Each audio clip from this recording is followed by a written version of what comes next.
digitalisasinya progresif banget ya Pak. Nah kalau di Indonesia ini kan mindset-nya juga kan perlu diubah ya Pak orang-orangnya gitu ya. Apakah kesenjangan ini bisa dijembatani begitu Pak, mengikuti, progresifnya, di Cina gitu Pak untuk digital ini? Kalau saya optimis ya karena kan kemajuan kalangan muda kaum Mmm, milenial di Indonesia juga kan luar biasa. mhm, Tingkat penetrasi internet di Indonesia kan sudah di atas 100 juta juga. iya, Jadi cukup signifikan sudah saya jelaskan tadi.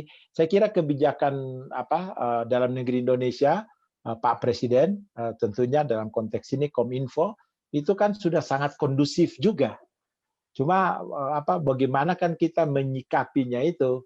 mmm, Jadi ya peluang itu ada, bagaimana kita menangkap peluang-peluang tersebut. Nah, kami sebagai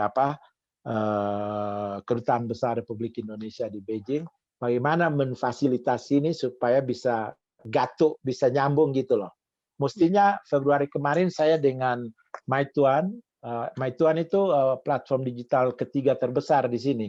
Alibaba pertama, kedua JD.com, ketiga Meituan ya. mhm, Kemudian kemarin saya bahas bagaimana kalau kita buat pilot project itu di beberapa provinsi dulu mhm, dengan marketplace yang besar juga di Indonesia.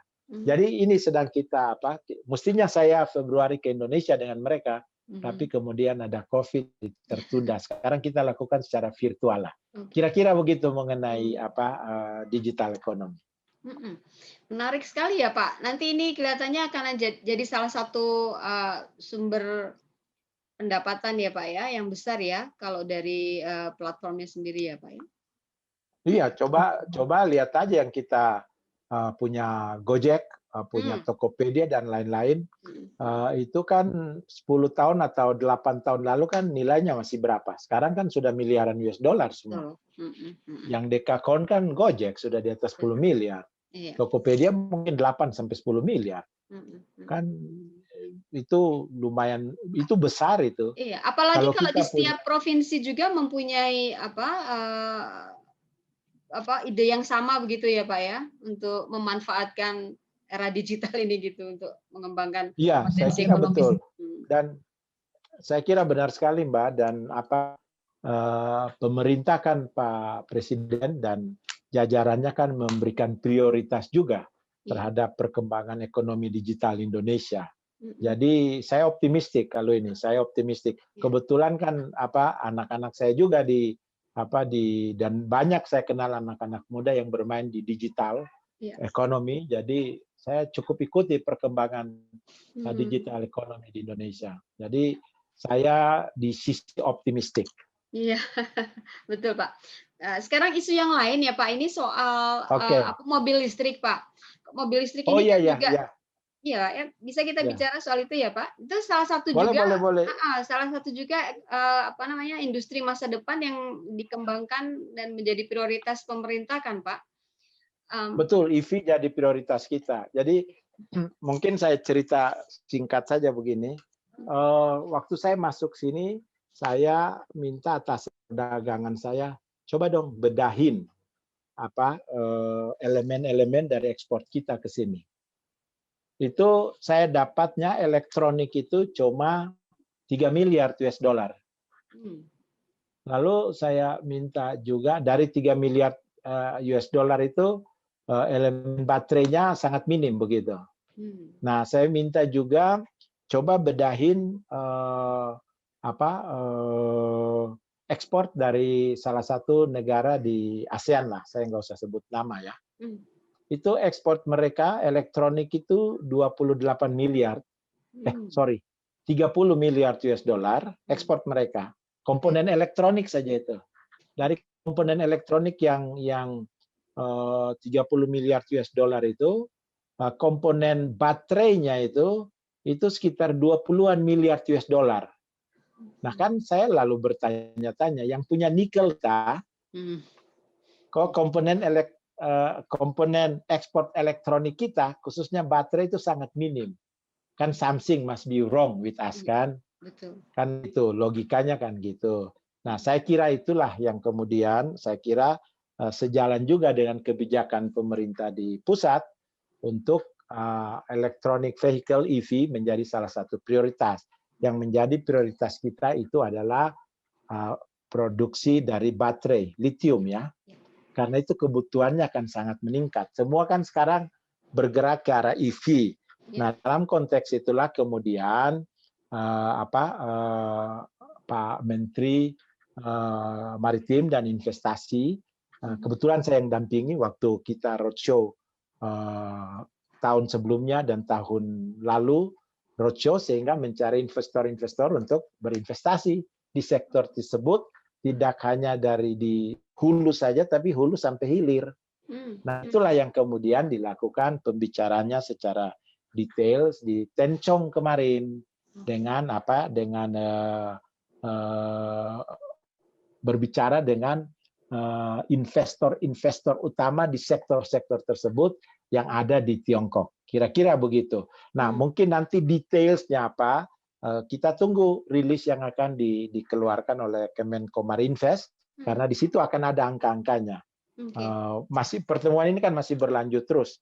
Jadi itu kan tadi pertemuan di sini kan Pak Menteri ketemu dengan Menteri luar negeri, merangkap juga Menteri State Councilor, anggota Dewan Negara. Jadi agendanya itu selain kerjasama di bidang vaksin, juga kerjasama di bidang ekonomi.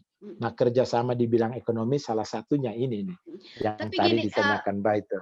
iya Pak, dari pengalaman sebelumnya, kalau kita hanya mengandalkan sumber daya alam yang berlimpah, akhirnya kan hubungan ekonominya, maksudnya teknologinya tidak berkembang di Indonesia. Kita hanya menawarkan sumber daya alam.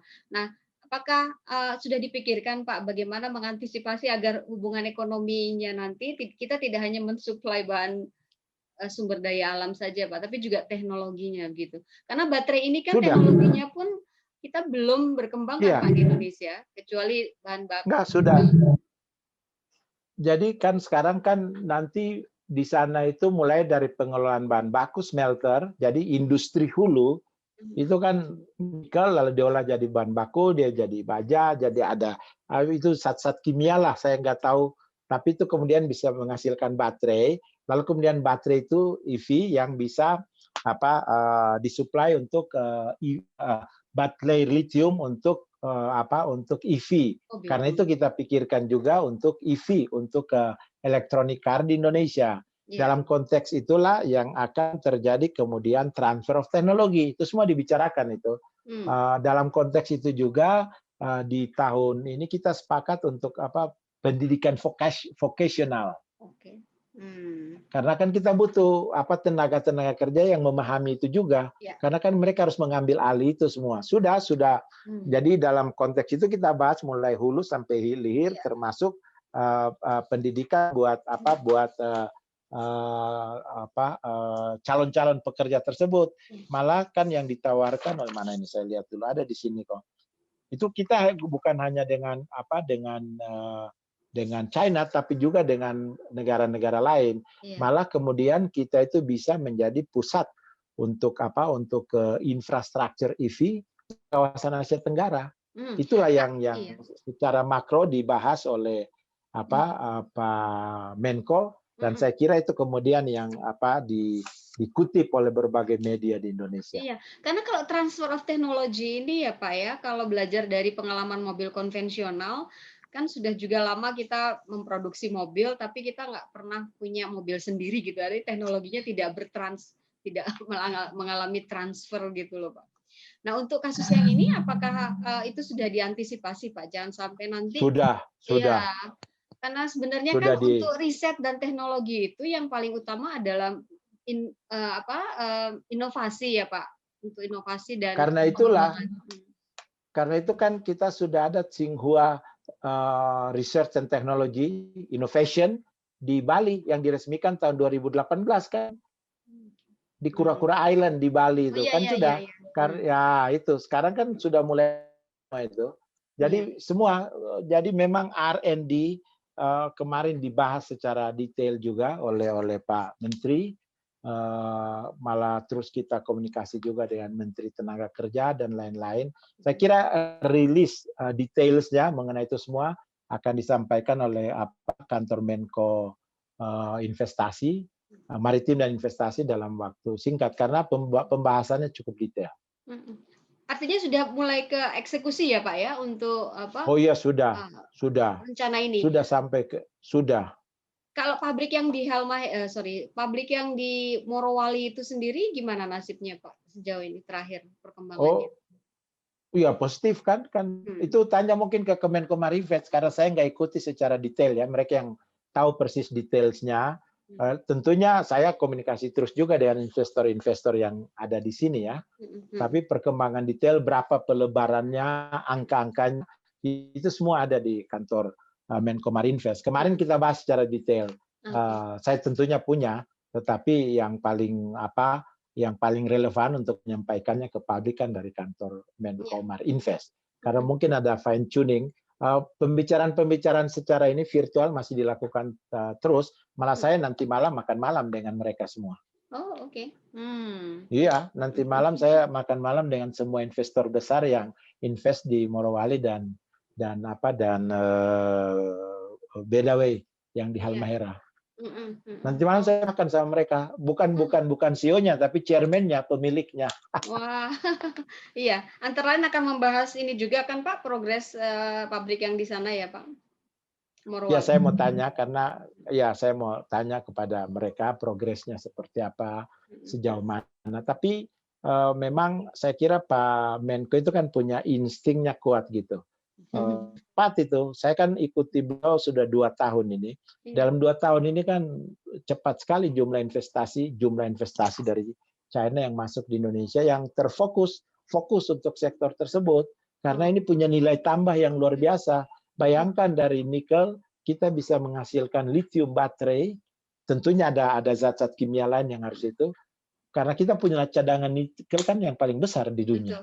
Betul Pak. Nah, kalau kan kemudian nilai tambahnya luar biasa, dunia di masa depan itu berkembang ke arah EV, bukankah kemudian kita menjadi pemain global? Ini yang saya kira dipikirkan oleh Bapak Presiden dengan jajarannya. Jadi dalam konteks bermain secara global tersebut, kita punya kekuatan baik dari hulu maupun sampai hilir. Iya, karena memang produsen baterai ini kan produsen baterai kan terbatas Pak, hanya 3, Cina, Korea sama Jepang ya Pak ya. Nah, Cina sendiri adalah produsen terbesar, iya. Betul. Jadi dalam pembicaraan itu kita rangkul semua, Cina yang rangkul mereka terus datang ke Indonesia. Iya, karena sebelum ini saya bicara juga dengan orang Indonesia Pak yang ahli gitu di bidang baterai di Jerman. Mereka sudah mencoba memindahkan relokasi pabrik baterainya ke Jerman gitu loh Pak. Tapi kalau mereka lebih tertarik ke Indonesia, berarti nanti produksinya dari sini baru dikirim ke negara kan Pak? Betul sekali. Dan dalam konteks itulah juga Pak Menteri itu membahas mengenai kerjasama di bidang EV, kendaraan listrik. Kan itu saya kira instruksi dari Bapak Presiden kan. Jadi tepatlah. Jadi kita berharap itu hasilnya sudah bisa kita nikmati 2024 atau 2028 jangka panjangnya ya. Jadi secara bertahap. Nah Pak, kalau ini sekarang pindah ke topik yang lain Pak, soal poros maritim dunia itu ya Pak. Oh oke. Nggak ke vaksin dulu, poros maritim. Ayo silakan. Iya nanti vaksin setelah ini Pak. Nah, partisipasi Indonesia di sini ini sebenarnya intensif sejak kapan ya Pak? Ini kan poros ini sebenarnya udah dari 2013 ya Pak ya? 17. Indonesia. Iya 2007. Kalau kita mulai membahas secara detail itu 2017. Oke, itu mulai partisipasi Indonesia ke sini ya Pak ya, ke program mereka kan? Betul, namanya itu Belt and Road Initiative. Jadi kan begini, poros dulu namanya Silk Road ya. Itu di-announce oleh Presiden Xi Jinping saat berkunjung ke Indonesia tahun, saya mesti cek dulu 2015 atau saya lupa ingat tahunnya, nanti Mbak bisa cek dah. Nah, tapi sejak itulah kemudian Indonesia mulai ikut berpartisipasi, kita mulai aktif membahasnya itu di 2017 saat Bapak Presiden hadir di Belt and Road Initiative Summit di Beijing, di China tahun 2017. Lalu terus Belt and Road Summit kedua tahun 2019 Pak Wapres Yusuf Kala yang hadir. Waktu itu bulan April. Karena itulah sejak 2017 sampai 2018 itu kita membahas sinergi. Sinergi antara poros maritim Indonesia dan Belt and Road Initiative dari China. Jadi itu namanya sinergi. Kita kawinkan supaya bisa berjalan bersamaan, khususnya untuk Indonesia. Nah, dalam konteks itu kemudian ditandatanganilah MOU antara Indonesia dan Tiongkok yang MOU-nya itu berjudul Sinergi Global Maritime Fulcrum, jadi Poros Maritim Indonesia, dan Belt and Road Initiative China. Itu menghasilkan 4 koridor ekonomi. Koridor ekonomi pertama itu di Sumatera Utara, koridor ekonomi kedua itu di Sulawesi Utara, di Kalimantan Utara. Koridor ekonomi ketiga itu di Sulawesi Utara. Koridor ekonomi keempat itu di Bali. Nah, tim feasibility study untuk proyek-proyek itu sudah dari China sudah ke Indonesia berapa kali, dan sekarang kan proyek-proyeknya perlahan-lahan kan mulai jalan di Sumatera Utara, di Kalimantan Utara, di Sulawesi Utara, di Bali. Kalau di Bali infrastruktur pariwisata ya, dan manufacture. Itu kemudian kalau garis besarnya mengenai Belt and Road Initiative, nilai investasinya pada saat pembahasan awal itu sekitar 64 miliar US dollar. Lumayan kan? Jadi itu. Jadi